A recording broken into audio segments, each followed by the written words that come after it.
Hi everybody, welcome to this week's episode of Meditation Mastery. The time is ticking before I actually take the show on the road. So we have this week and we have next week, and then after that all of the videos are going to be from different locations as we travel. So it's going to be really exciting. I hope that I'm still able to keep somewhat of a good light and sound and video quality as we go, we'll see. But it's really exciting and I'm looking forward to it. So today's talk, I wanted to mention, well, there's a lot to say. I guess I'll say it like that. So for beginners, I have a friend who's a monk, and he's been traveling around. He's been in India a lot, he's in Amsterdam, and he's also coming to America to get some teachings. So I had the chance to spend some time with him the past couple days. And he's a Tibetan monk, so they have, the red robes and with kind of like a golden sash sometimes and a blue stripe, and kind of like the Dalai Lama's robe. It's like this maroon, saffron, kind of burgundy, I guess, color. And we've been talking, and the Tibetan tradition, it's very different than the tradition that I was practicing, which was either the Vietnamese Zen tradition or I practiced with the Thai forest monks. And one of the ways that it's different is that for the Tibetans, there's some different teachings that the other traditions don't have. And since the Tibetan tradition developed later, some say that those traditions were just, they were made up, a lot of those sutras, a lot of those teachings, that they're great, they're brilliant, but they don't come from the Buddha. And the Tibetans say, no, they were, being stored in different places and they came through when they were needed. And it's this kind of big debate, are they authentic or not? And I was talking with this monk about it, and he said, well, look, all that really matters is that the teachings follow the Dharma seals. So the Buddha gave something called the Dharma seals. And the Dharma seals are, he said, if there's a teaching in the future, so this is the Buddha 2,500 years ago, he said, if there's a teaching in the future and you don't know if it's authentic or not, you want to check it, he said you could check it against these three factors. And if these three things are in line, then it's okay, then it's a good teaching. And he said one of the teachings is that it has to show that everything is, we say, impermanent, right? Or everything is changing, or it's not dependable on anything. One of the things is dukkha, and it's kind of the truth of suffering, the suffering nature of everything. And then the other one is the fact that everything is compounded or made up of other things, right? So dukkha, anicca, anatta are the words for these, right? So dukkha is the suffering, anicca is the movement and the passing, and anatta is like the non-self part of everything. And he said as long as they still address the suffering, as long as they still address the impermanence, and as long as they still address the non-self, that they are my teachings. And over the past few days, I've been thinking more and looking deeper into dukkha, anicca, anatta, and I thought that I would actually give a talk just on those, just on the Dharma seals, specifically for this episode. Right? So first, I want to talk about dukkha. So one of the first teachings that the Buddha ever gave is it's called the Four Noble Truths. So he reached enlightenment, and he came and he saw this group of practitioners that he had been spending time with, and he sat down with them and he said, listen, like there is suffering, but there is an origin of it. There's a reason for it. It began from somewhere. Yeah, and then there's also an end to it, and then there's also a way to get to that end. So he was kind of saying, like, look, there's difficulties, there's stuff going on right now, and there's a reason for that, but just there's also a way out of it, and there's a way to get there. There's a path to practice, right? So this is called the Four Noble Truths, very, very simplified. And these Four Noble Truths is kind of the foundation of all of the Buddhist teachings. And it's first of all understanding that we're in a situation that's creating suffering for us. Understanding that that situation has a beginning, it has an origin, it starts, there's a reason for it, everything is condition-based. That there is an end point, that there's a way to be free, to be liberated, to be out of it. And then there's a path to follow, to practice. And that's what these teachings are. It's this path of practice that gets you out of it. So when we talk about suffering, a lot of people think that Buddhism is kind of like a downer in some ways because they're always focusing on suffering, that they're like, suffering, everything is suffering. And maybe you'll be, sitting at the beach and you're sipping a cocktail and you're enjoying and you're saying, I'm not suffering right now. That there's times in life that we're not suffering. So to say that, everything is suffering, it's not exactly true. To say there is suffering, that does make sense, but then it's also like, yeah, there's suffering, but there's also happiness. So what's your point? My own understanding of this, the deeper that I've gone into my practice, it's almost to say that, yes, everything is suffering, and I'll explain it. When we practice meditation, our mind starts to become unified. our mind starts to drop in and starts to become one thing. It leaves the sensory world. It's not jumping from the thoughts to the feelings. So it's not jumping around so much. It's not so busy. It really starts to unite, and it starts to absorb and sink into itself. And what actually starts to happen is that there's no more sense of like self and other. There's no duality. There's not even like me and my breathing. It's just kind of this oneness, and there's just this space. And it's incredibly blissful, amazingly blissful and joyful and uplifted. And it's just kind of like awareness, bliss, and space. It's almost like that's what's left. Everything else just dissolves into itself. And coming out of that state, it made a lot of sense to say that everything is suffering, because anytime we are in the state of duality, me and my body and my surroundings, me and my thoughts, that anytime there's a separation on a very, very, very basic, subtle, fundamental level, there's this separation. And separation is suffering because our nature isn't that separation, right? The nature of the mind is actually that unity, that absorption into itself. The breaking apart of that, the separation of all these different parts, on a very deep and fundamental level, it creates an unease. Because there's a me and a not me. And on a very, very deep and basic level, that creates a kind of an unease and a tension. And a lot of people say, you know, why do we have sex? It's almost like we want that unity again, right? People want to feel that unity. You know, they say, you know, men spend when they were babies, they left the womb and they spend their whole life trying to get back into it, right? And kind of that understanding that, like, we really like unity, we like connection, we like to feel as part of everything, because we are. That's our true nature. That is the true state. We are actually all connected, but because we always experience it as this separation, we experience this duality, we are actually suffering from that on a very fine level. And moving from that to, I would say, the teaching of anatta, or the teaching of non-self, it kind of resonates right into that point of us really being connected to everything. So that point, you can look at it. I actually had a healing this weekend, so I do energy healing alongside meditation teaching. And I mentioned that Thich Nhat Hanh has a book. And on the introduction to the book, the very first line, it says, in this page, you can see a cloud. Yeah, and you read that and you say, I don't see the cloud. What do you mean? Is it one of those magic eye things? Where's the cloud? But you keep reading, and he said, because without a cloud, there's no rain. And without the rain, there's no tree. And without the tree, there's no page. So for you to have this piece of paper in your hand, there had to have been a cloud. So the cloud and the tree are inseparable. He says they're interbeing, is what he calls it, or inter-are, right? Is that they both exist on dependence on each other, right? That the cloud has to be there to produce the rain, to go into the ground, to be absorbed into the tree, for us to have the paper for the book, right? But also we need the process of trees kind of breathing, right? And we need the process of nature, and we need the sun, and we need all these other things to be in place for the water cycle to exist. So if you look closely at nature, you'd see that it's all kind of linked up into each other. And Thich Nhat Hanh further says, and when I look more deeply into this book, I can also see the lumberjack who cut the tree to get the paper. And I also see that he had to eat lunch, and his wife prepared him that lunch. So I see his wife in this. And he said, and actually, if you look deeply enough in this page, you can see everything. In Zen, they say the entire universe exists in a grain of rice. The Dalai Lama has a book, actually, and it's The Universe in a Single Atom. Because it's that understanding that if you look deeply enough, you'll see that everything is so interwoven that it's almost only in existence because of everything else. And that's where we get non-self from, because back in the time of the Buddha, there was a school of thought, and this was the Brahmins, and they said that we are all part of kind of the universal soul, that there's this self, and that self is part of this bigger soul, and that's what happens when you die. Like, there's the self, and the self lives on forever, or the self goes into that soul forever. And this understanding of self being this kind of permanent thing, if you really look at nature, you'll see that there is nothing that's its own thing, that everything is connected and flowing and changing.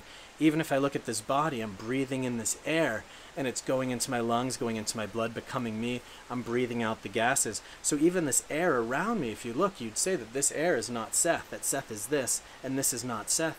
But actually, if you were able to see more clearly, all of this, as I breathe it in, it's become me, and this, which is me, has just become the space around me. So even on the very physical level, this body and this space are directly interwoven. And that includes the rain, the water that I'm drinking, right? It comes into the body, it becomes my saliva, it goes into the blood.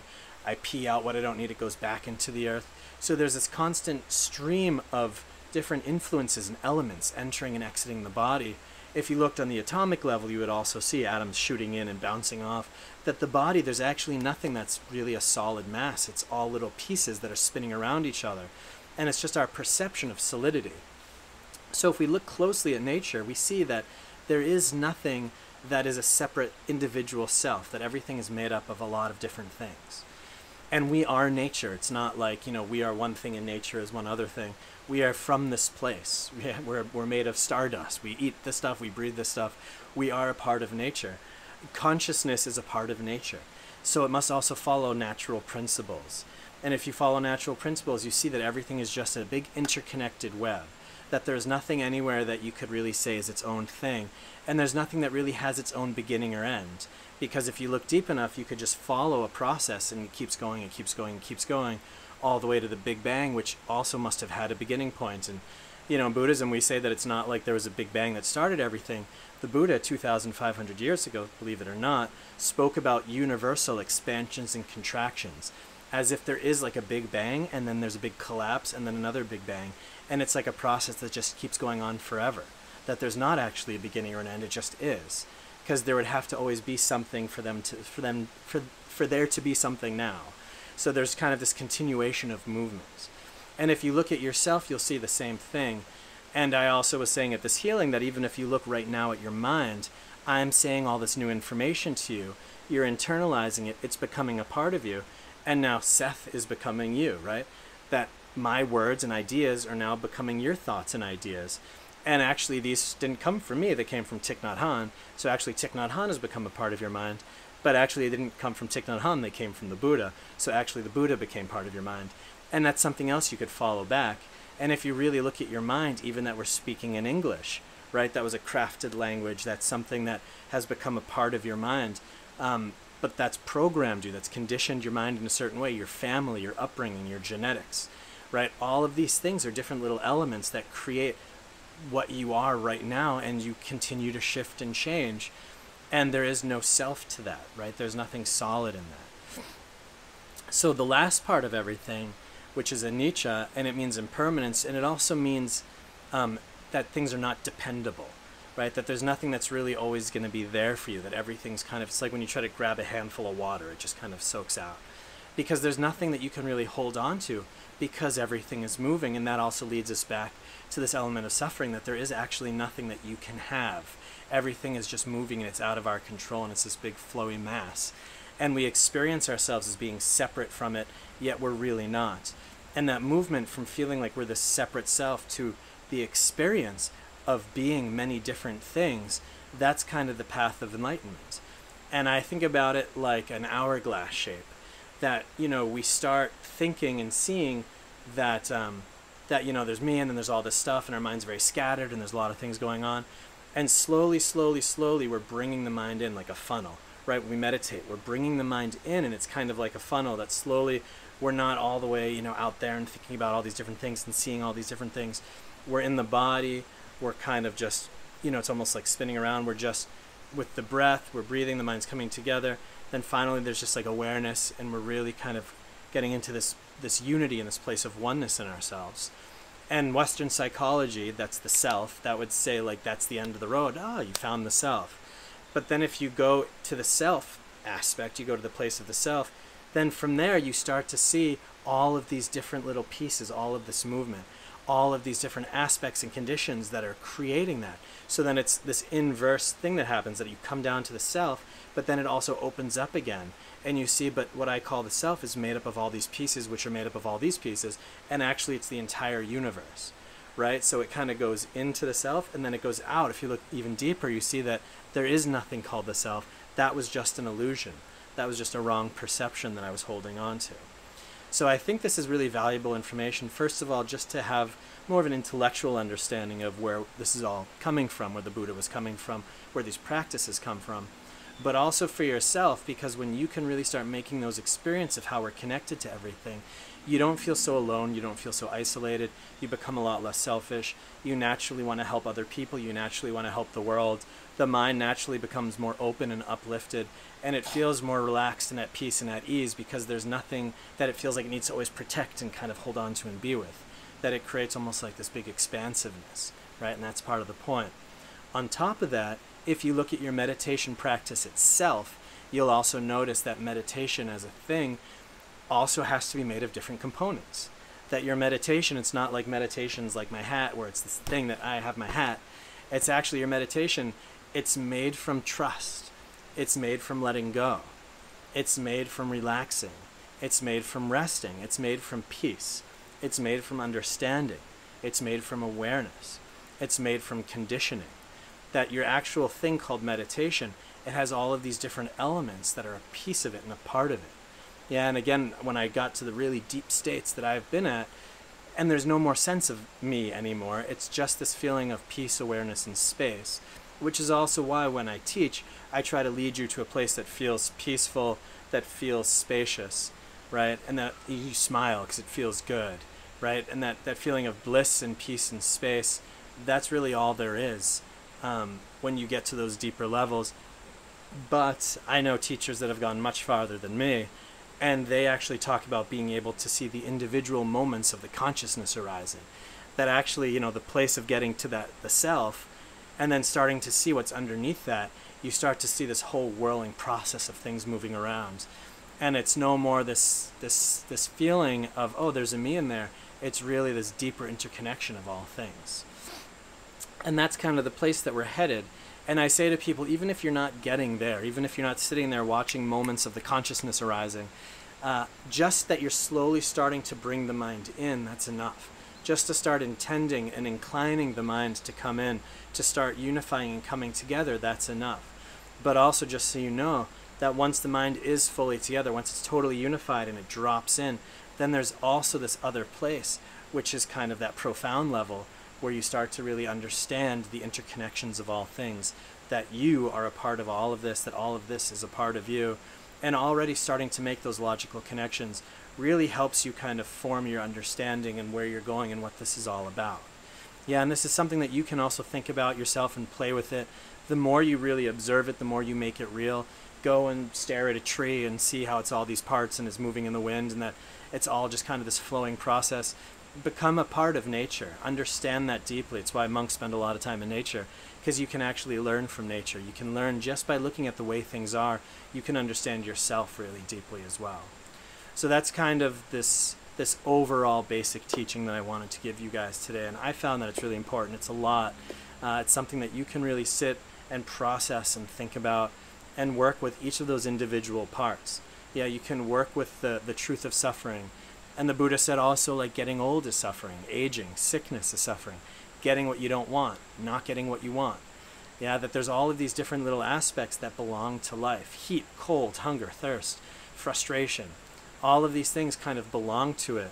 I have a good friend who I spoke to the other day, and I was feeling kind of like irritated, and I called him on the phone, and we were just talking, and he said, you know, sometimes it's nice just to say, yeah, I'm irritated, and I don't really know why, and I don't really know what to do about it, and that's okay.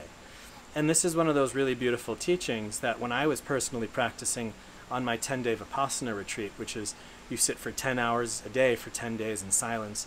There's centers all over the world. You find a center near you. They're awesome practices. But when I was sitting my Vipassana retreat, my legs the whole time were kind of like painful, as you can imagine, 10 hours of meditation a day for 10 days. So I'd be sitting and my legs would hurt, and I'd kind of adjust, and I'd adjust, and I'd adjust. And I'd keep adjusting, and eventually nothing felt good. It was all kind of painful. It was all painful. It was all painful. And at some point, I just said to myself, it just became clear, there is nowhere to run away to. There is no position that's going to feel good. This discomfort, this is a part of life right now. This is how it is. Accept it.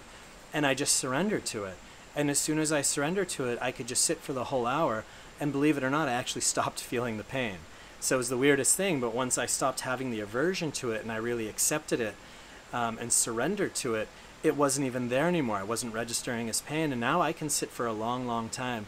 And if I focused on my legs, I could feel what I'd call sensations, but I don't experience it like pain anymore, right? So by learning how to also accept and be with and not fight against different sufferings, different things that are happening, we also start to change our relationship and they start to become not as bad.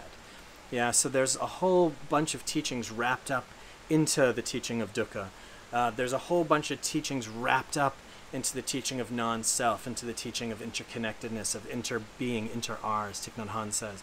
That there's a lot in there, and there's also a ton if you were to go into the fact that everything is moving, everything is changing, everything is shifting, nothing is dependable. Yeah, that we want like people in our lives to be dependable, we want relationships to be dependable.